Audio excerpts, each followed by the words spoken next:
Passons maintenant aux choses sérieuses. Nous allons apprendre à faire transiter des informations de page en page lorsque notre visiteur évolue sur notre site. Vous allez voir que l'on peut faire transiter ces informations à travers la barre d'adresse du navigateur du visiteur.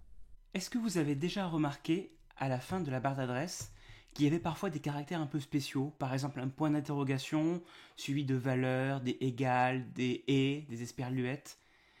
Regardez par exemple quand vous faites une recherche Google, vous tapez par exemple Open Classrooms, vous voyez que il y a le nom du site, google.fr, le nom de la page, search, et ensuite il est suivi d'un point d'interrogation, Q égale Open Classrooms, et OQ égale Open Classrooms, etc., etc. On voit en fait qu'il y a un schéma assez particulier qui se répète. On a un point d'interrogation après le nom de la page, on a un nom de paramètre suivi d'un signe égal et d'une valeur qui est séparé ensuite par un et encore un autre nom de paramètre égale une valeur et paramètre égale valeur et paramètre égale valeur. En fait, c'est un système qu'on utilise sur le web pour faire transiter des informations d'une page à une autre. On va justement voir dans ce chapitre comment on fait pour utiliser nous aussi cette fonctionnalité pour pouvoir nous en servir sur notre site. Voici une page PHP pour l'instant très simple, très basique, dans laquelle on a un paragraphe avec un lien qui s'appelle « Dis-moi bonjour » et on aimerait amener vers une nouvelle page, cette page qui dit bonjour justement à la personne. Cette page, on va l'appeler bonjour.php, donc on va faire un lien vers bonjour.php et en paramètre, à la fin de l'adresse, on va rajouter ces symboles qu'on vient de voir qui nous permettent d'envoyer des informations qu'on pourra récupérer dans la page bonjour.php. Là, par exemple, on va demander à quel nom et à quel prénom on veut dire bonjour. Donc on va mettre un point d'interrogation, comme on l'a vu, c'est ce qui sépare le nom de la page des paramètres. Ensuite, on va donner un nom de paramètre, par exemple nom, le nom de la personne, égal, alors je vais mettre mon nom, Nebra. Ensuite, je vais le séparer par un et. Je vais rajouter en point virgule ici, comme ceci, ce qui permet de faire un et dans la barre d'adresse. C'est pour que le code soit valide, mais au final, ce sera remplacé juste par un symbole et. Ça, c'est juste du HTML, ce que je vous montre là. Et ensuite, on va mettre un deuxième paramètre, prénom, égal, Mathieu. Et si on voulait, on pourrait rajouter d'autres paramètres, par exemple, âge égale 99, etc. Pour l'instant, on va se contenter de ça déjà. Voilà. On enregistre cette page, c'est index.php. Et bien sûr, évidemment, on va créer une page bonjour.php pour gérer ça. Donc, je crée un nouveau fichier. Je vais reprendre juste la structure de base du HTML ici. Je le copie. J'enlève le lien. Et là, dans le paragraphe, je vais afficher bonjour, nom et prénom de la personne. Alors, comment faire ça? Eh bien, en fait, c'est très très simple. Déjà, ça c'est du HTML, je peux juste écrire bonjour. Ensuite, je vais ouvrir la balise PHP, que je vais déjà fermer aussi, tant qu'à faire pour ne pas l'oublier. Et je vais faire un echo. Vous vous souvenez, c'est la commande qui permet d'afficher du texte en PHP. Et là, je vais afficher le contenu d'une variable qui contient le nom. En l'occurrence, cette variable, elle s'appelle get, avec un underscore, get en majuscule. Et vous voyez que j'utilise ici un système de tableau. On a vu comment on s'en servait dans les arrays. Parce que justement dans cette page, on va disposer d'une variable get avec une entrée nom qui correspondra au contenu du nom qui a été envoyé dans la barre d'adresse. Donc on peut récupérer ça dans $get nom. On fait point virgule et on va pouvoir ajouter ensuite le prénom. Et alors là, je vous le donne dans le mille. Ça s'écrira comme ceci. Get prénom. Voilà comment on récupère le prénom. Et ça, je vais l'enregistrer dans une page bonjour.php. Voilà. Ça, si je ne me suis pas trompé, ça devrait afficher bonjour Nebra Mathieu, parce que ça va reprendre ce que j'ai mis ici dans le contenu de la page grâce aux variables en PHP. Alors, on va tester ça tout de suite.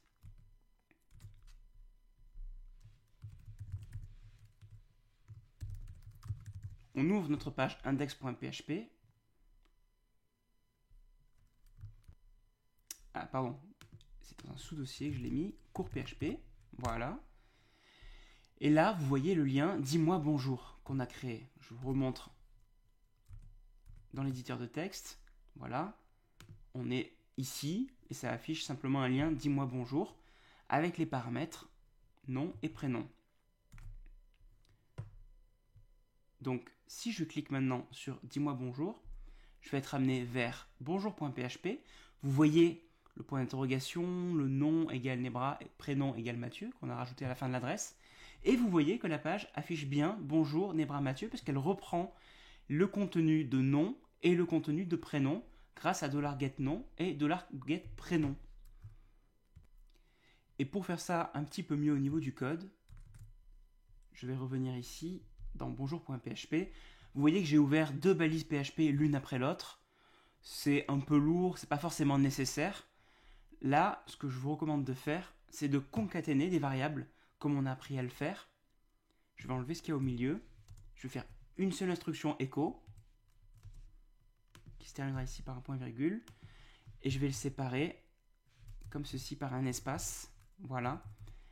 Donc ça, si vous vous souvenez bien, on fait une commande echo, on affiche le contenu d'une variable, le point qui sert de séparateur en PHP, suivi d'un espace. Entre 2 apostrophes, on indique qu'on veut juste afficher un espace, un point pour séparer encore à nouveau, et une variable.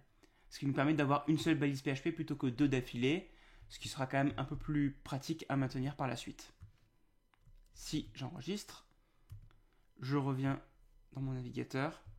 Là, je retrouve exactement le même résultat, c'est le même principe, simplement le code est un petit peu mieux fait ici puisque tout se trouve dans une balise PHP. Attention, je vais maintenant vous expliquer quelque chose de très important quand on développe des sites web en PHP. Il ne faut jamais faire confiance aux données qui nous sont envoyées par nos visiteurs. Pourquoi ? Parce que certains visiteurs mal intentionnés pourraient décider de modifier les informations qu'ils envoient dans le but de faire planter votre site, voire même de prendre le contrôle de votre site. Un exemple, si vous demandez à vos visiteurs leur date de naissance et que l'un de ces visiteurs vous met une date de naissance dans le futur, que se passe-t-il ?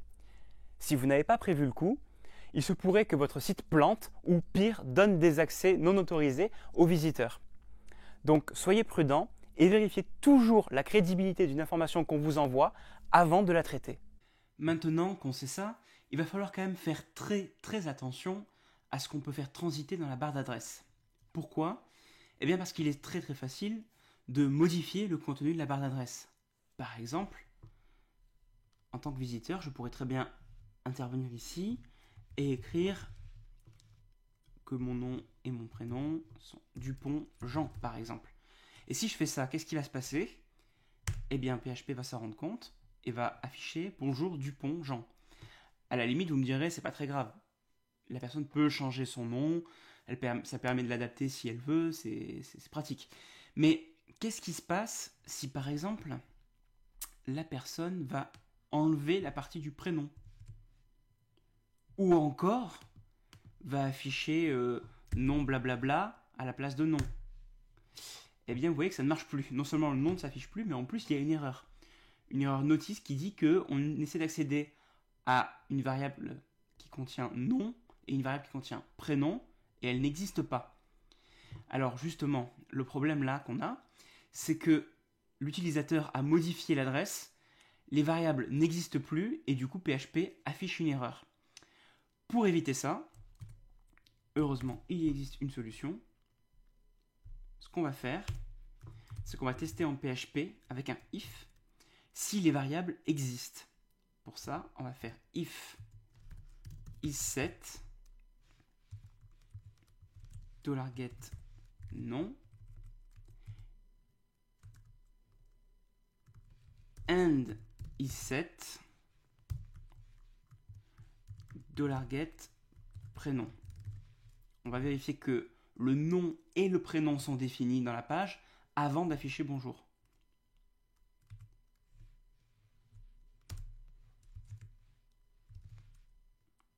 Alors, vous voyez que entre accolades, on va pouvoir afficher bonjour si le nom et le prénom sont définis. Comment est-ce qu'on peut faire? Pour faire ça, il y a 2 techniques, mais la plus simple ici serait d'afficher le bonjour nom-prénom directement en PHP. Donc, comme on est à l'intérieur d'une balise PHP, on va faire bouger ce echo, on va le mettre ici, et on va commencer par bonjour, voilà, avec un espace aussi, et ça va afficher bonjour, nom et prénom, et là on va pouvoir enlever cette partie-là du code, qui ne sert plus à rien, qui était un petit peu un mélange de HTML et de PHP, et cette fois on fait tout en PHP, tout le contenu du echo on le fait en PHP, voilà. Donc, avec ça, on a fait if isSet. isSet, c'est une sorte de fonction qui va juste valider que la variable existe. Est-ce que la variable nom existe? Est-ce que la variable prénom existe? Si oui, alors affiche bonjour, nom, prénom. On enregistre, on teste ça, j'actualise. Vous voyez, comme ni nom ni prénom ne sont définis, rien ne s'affiche dans la page parce qu'on n'affiche pas bonjour. Par contre, je vais le refaire, mais si je fais Dupont et prénom égale Jean, ça s'affiche bien. On pourrait faire un else ici, ça veut dire sinon, je vous le rappelle, pour dire par exemple echo pas de nom ou de prénom défini. Comme ça, si jamais le nom ou le prénom est absent, on pourra afficher un message d'erreur. J'actualise. Alors là, on a toujours Dupont Jean, donc ça marche. Mais si j'enlève ne serait-ce que le prénom, voilà, directement la page me dit qu'il manque un nom ou un prénom dans la page. On peut même aller encore plus loin. Et d'ailleurs, je vais justement vous montrer pourquoi c'est dangereux de ne pas faire attention à ce qui transite dans l'URL. On va revenir sur ma page qui affiche le nom et le prénom. Et on va rajouter un 3e paramètre qu'on va appeler répéter, égale 8 pour dire de répéter 8 fois le message bonjour. Si j'enregistre, j'essaie d'afficher cette page. Pour l'instant, il ne se passe rien, il n'y a pas d'erreur, parce que le paramètre répété n'est pas pris en compte dans la page PHP tout simplement. Mais on va justement le prendre en compte. Alors, comment faire? D'abord, on va vérifier que le paramètre répété existe. Donc, je vais rajouter ici and isSet $get répété. Et on va faire en sorte de répéter autant de fois le message bonjour qu'on nous l'a demandé avec le paramètre répété. Donc là, ce qu'on peut faire, c'est une boucle for, par exemple.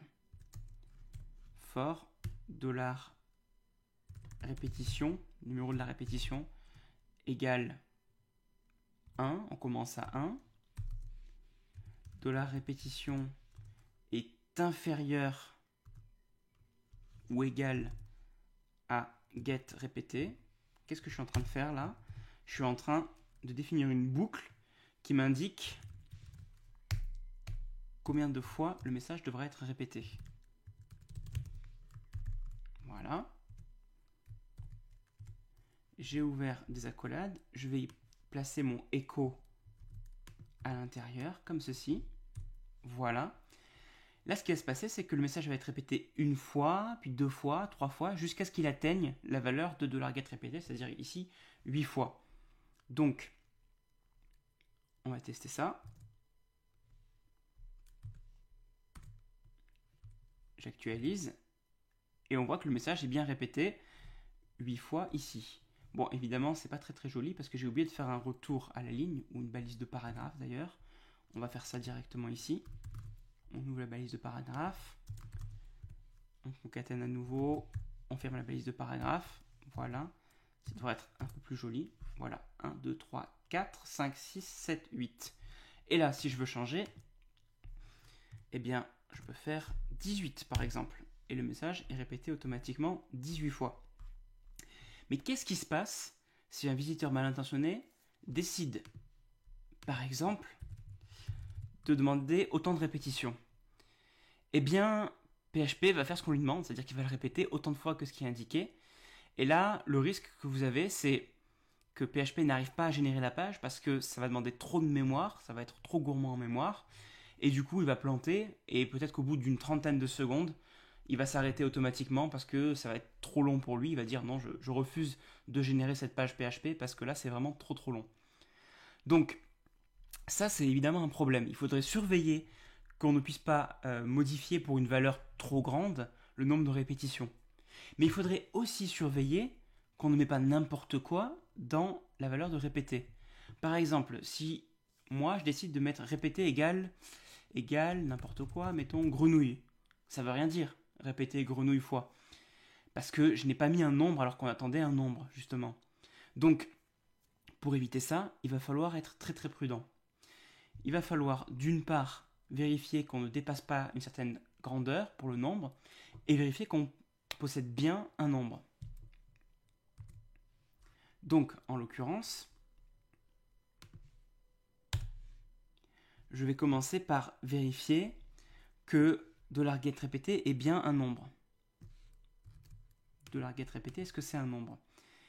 On a plusieurs façons de faire ça. Moi, ce que je vais utiliser ici, c'est que je vais le transformer, $get répété, en un nombre entier, int, comme ceci, et je vais le mettre dans une variable, par exemple, nombre de répétitions. Voilà. Là, qu'est-ce qui se passe? Je fais en sorte que répéter soit bien converti en nombre et soit mis dans une variable $nombre de répétitions. Comme ça, on est sûr que $nombre de répétitions possède vraiment un nombre et pas un texte comme grenouille, par exemple. Alors évidemment, pour s'en servir, il faut l'utiliser ensuite à la place de $get répété, parce que maintenant, la variable qui est propre, qui est garantie, qui contient un nombre, c'est $nombre en répétition. Voilà. Et puis, je vais commencer à 0 plutôt. Voilà, comme ceci. J'actualise. Et là, vous voyez, ça n'a pas marché, mais au moins on a évité d'afficher des erreurs parce qu'on a mis grenouille. Je reviens à un nombre, 10. Maintenant, ce que je vais vouloir vérifier aussi, c'est que, en l'occurrence, mon nombre n'est pas trop gros. Alors là, ce qu'il faut que je fasse, c'est que je teste si le nombre de répétitions ne dépasse pas une trop grande valeur. Par exemple, on va dire que jusqu'à 100, c'est acceptable. En réalité, PHP gérerait très bien 1000 ou 10 000 répétitions. Mais pour l'instant, on va se contenter d'une valeur maximale de 100. Voilà. Je vais mettre ma boucle for dans le if, comme ceci. Je vais indenter un petit peu le texte en sélectionnant le texte, en faisant tabulation. Voilà, pour juste le décaler, pour que ce soit plus lisible. Et ça veut dire donc que si le nombre de répétitions est bien inférieur à 100, alors, eh bien très bien, on va afficher bonjour autant de fois que nécessaire. Voilà. Donc, on revient sur la page. Si je mets par exemple 90 répétitions, ça marche. Il y a bien 90 répétitions. Par contre, si j'essaie d'en mettre 190, là c'est plus que 100. Et du coup, rien ne s'affiche. Alors là, si vous voulez vous entraîner, vous pouvez maintenant partir de ce code et afficher par exemple un else ici pour dire que, par exemple, le nombre de répétitions n'est pas autorisé, dans le cas où, justement, on a fait un trop grand nombre. Et puis, vous pouvez aussi tester si le nombre de répétitions n'est pas inférieur à un trop petit nombre. Par exemple, vous voulez qu'il y ait au moins une répétition. Donc, vous allez devoir tester si le nombre de répétitions est supérieur ou égal à 1 et que le nombre de répétitions est inférieur à 100. Ça, je vous le laisse pour vous entraîner.